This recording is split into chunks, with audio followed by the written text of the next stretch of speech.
The Eagles beat the New York Giants 38-20, a rematch from just 2 weeks ago, and in my opinion, this was the Eagles' most complete game of the season so far. Like I said, this was the most complete game, in my opinion, that we've seen from the Eagles. Something I've been looking for all year when watching this team is, can they finally either blow a team out or win by a decent margin? And we really haven't been able to see that really all year. And again, if you're an Eagles fan, I don't know if other people have thought about this like me, but last year when I was watching this team, really until they started to get it going, I was looking for wins like this because going off of 2023, yes, we were winning games, but we weren't winning games at a large margin, and it really didn't pass, the smell test all year. Last year, when they started to go on their Super Bowl run and really, click as a team, they started to get some of these wins like they did again versus the New York Giants at MetLife last year. I think about, the Cincinnati Bengals win last year on the road. Beating a team by multiple scores, not necessarily being the more dominant team, even though you were, obviously, if you win, but it just looks like you're the ones that are in control of the game, and overall, you're setting the tone. You're kind of playing your ball. The other team is, kind of trying to adapt to theirs. They're not playing their ball. And I really thought that we saw that yesterday versus the Giants. I just thought that the Eagles obviously looked like the better team all game. And again, their play dictated how this game went. And that's really all I've wanted to see from them all season. So we're going to start with the offense, and let's get into some positives because there really are little to no negatives. When we look at the stat sheet, this is pretty impressive for the Eagles. 428 total yards, so we'll take that. But where it really stands out is 277 rushing yards all on the ground, just on the ground.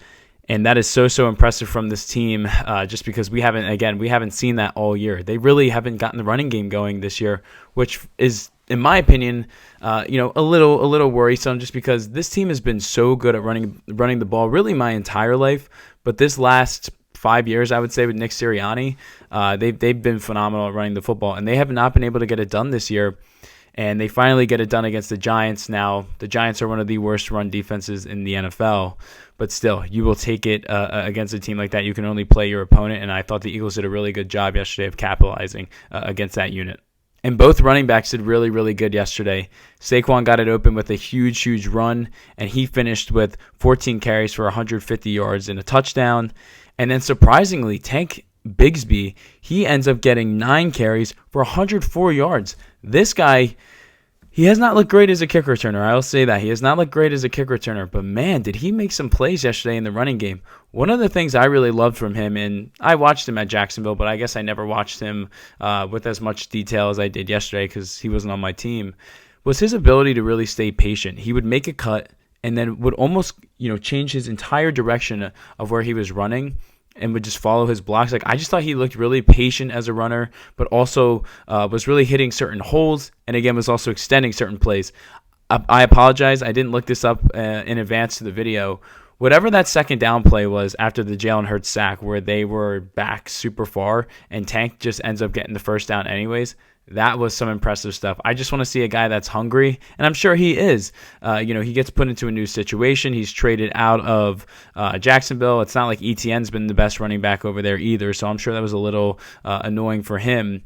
And then he gets put at, kick return over here. It's not really working. But then they put him down in the second running back slot just because A.J. Dillon is a little banged up, if I remember correctly, and he makes the most of his moment. And I would say moving forward, I already felt this way, but Bigsby should be your number 2 running back. He is more versatile than A.J. Dillon, in my opinion, and he just provides a little bit something different than Saquon. They're similar in certain ways, but I just felt like A.J. Dillon being more of a bruiser back to Saquon, even though Saquon is an elusive yet bruising type of back. I just feel like that was not the greatest 1-2 punch. I don't know. I just wasn't a big fan of it. But having a kind of more of a speed, elusive back there with Bigsby, and then combining that with Saquon's ability to have these home run hits and also just kind of fighting for first downs, I just feel like it really, really works with the rushing game. And I just loved what I saw on that end, especially again, 277 rushing yards on the ground. They haven't done this really all year. I'll definitely take it. And again, Hurts has another great week.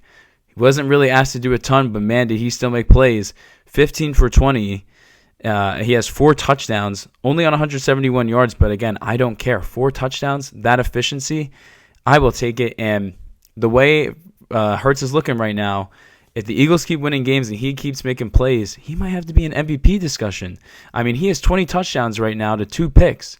That is efficient football. That is good football, and it's winning football, and that's why they're winning games. And now you can go to certain games and look, man, Jalen Hurts has really kind of carried the Eagles to a win a little bit at times. Like, he played very well yesterday. Last week, in my opinion, he not necessarily carried them against the Vikings, but he was a huge reason why they won that game. I even think back to Dallas week 1. They really weren't getting much on offense, but Hurts was extending plays constantly with his legs. I just think it's time we kind of have that discussion. I'm not saying he is the MVP. I'm not saying that at all.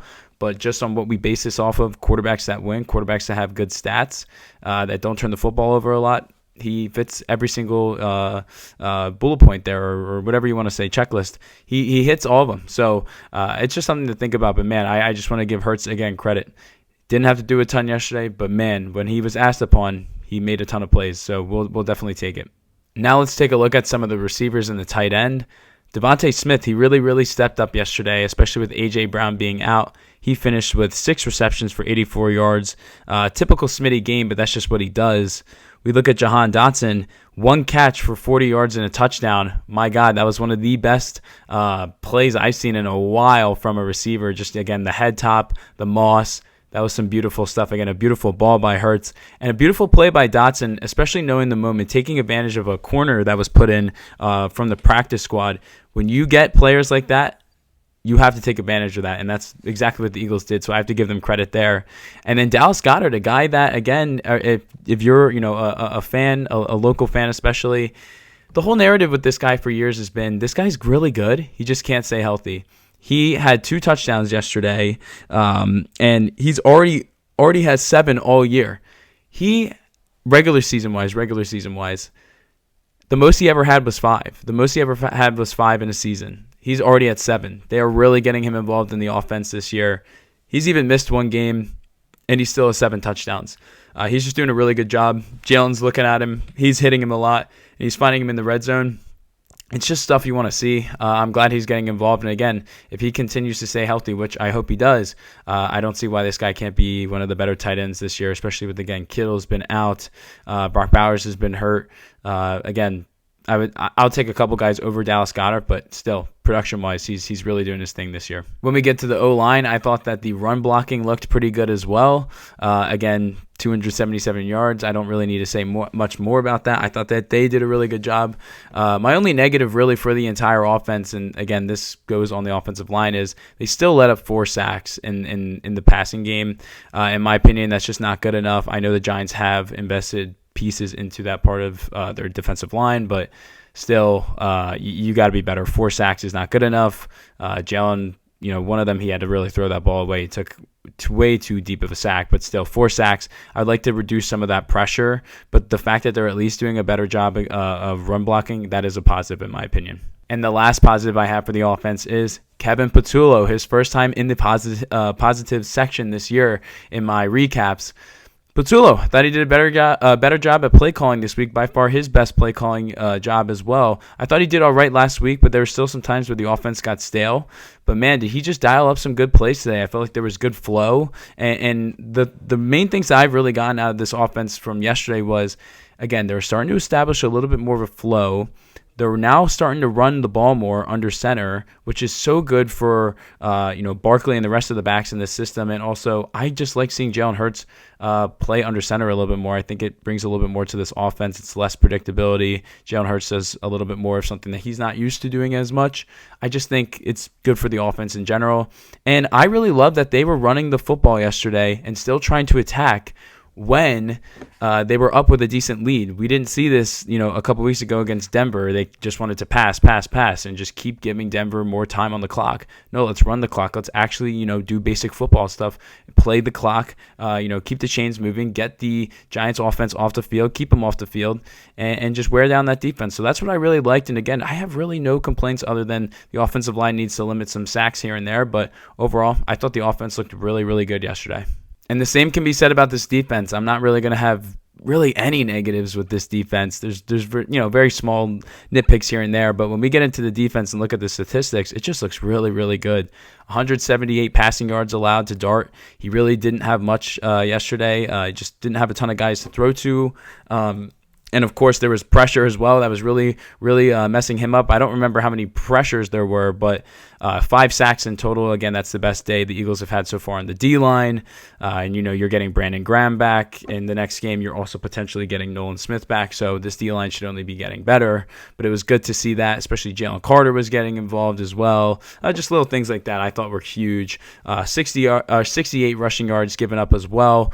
Great stuff, especially because, again, this Eagles run defense has been a little sus this year. So to see that was huge. And obviously with context, Scatterbo did get hurt. I think he would have probably had some more rushing yards if he stayed healthy, but it's unfortunate that he did get hurt. I hope the kid does, heal up and everything. Obviously, I hate the Giants. I'm not, quiet about that. I hate that team, but just from a human level, you want to see the guy do good. You don't want to see other, people get hurt. And I hate to say it, Scat is one of the few Giants that I've actually enjoyed watching and that I've actually found myself rooting for. He's a really fun player. He brings a lot of energy to that team. I know a Giants fan in person, and he's by far one of their favorite players already. He brings so much juice. So it just sucks because it's just another player that's gotten hurt this year. And again, it is what it is. Kind of really kills the Giants season, but I just hope the best for him. But yeah, the Eagles definitely capitalize off of him getting hurt, and they just did a really good job yesterday in the running game, defending the run. My only nitpick with the defense is something that's been going on the last couple of weeks. They got to do a better job at either defending the run or bringing quarterbacks down when they can be brought down. I thought the Eagles should have had a few more sacks yesterday. They just couldn't bring down Dart. It's just a small thing, but still, this is the way the league's moving. You're going to be playing more and more mobile quarterbacks. I just would like to see the Eagles defend that a little bit better. But again, that is a small nitpick. And last is special teams. I thought special teams did a pretty good job yesterday overall. Jake Elliott did miss one kick, which you don't want to see, but he at least made another one. But one of the bigger things that I don't think people are going to talk about enough is I thought Shipley did a really, really good job yesterday of returning kicks. And I'm glad, I said it earlier, I'm glad Bigsby is not returning kicks anymore. He was not doing a good job. Shipley did good last year in this position, and people don't talk about it, but the Eagles' field position was not great these first couple of weeks. When you continuously improve your field position, it just gets easier as an offense. It's less, the less the distance you got to go. It just helps the team in so many ways. So I really liked seeing that yesterday. And that's all I have, man. It just really wasn't much to complain about. Again, this is the Eagles' most complete win this year. It's great beating the Giants, especially after they beat us, especially beating the Giants at home in the Kelly Green. It really doesn't get better than that. The Eagles go into the bye. They're 6-2. They're in a great position. Again, the Giants are losing. We'll see what happens with the Commanders tonight. They are playing the Chiefs with no Daniels. And the Cowboys lose again yesterday, and their defense is complete Swiss cheese. So I don't want to get ahead of myself, but the Eagles, this is your division to win. And again, you'll be getting healthy. You have a bye after this. We have plenty of time. I think the Eagles play on Monday night when they come back. So they're going to have a decent break. They will play the Packers. That's going to be our first huge test on the road as well. But this will give A.J. Brown time to rest up that hamstring. You're going to get BG installed in this defense. Hopefully Nolan Smith back. We'll see what happens, but just really liking where the Eagles are going into the bye. And yeah, that's all I got in this one. If you like this video, feel free to give it a like. Let me know your thoughts down below on the game. If you're interested in my type of content, feel free to subscribe. We're going to be continuing to break down the NFL and the Eagles the rest of the year. And if you're interested in any of my short-term content, that will be in the description down below. My TikTok will be there, and you can check that stuff out. If you made it this far into the video, I greatly appreciate you. I'll see you guys on the next one. Peace, guys.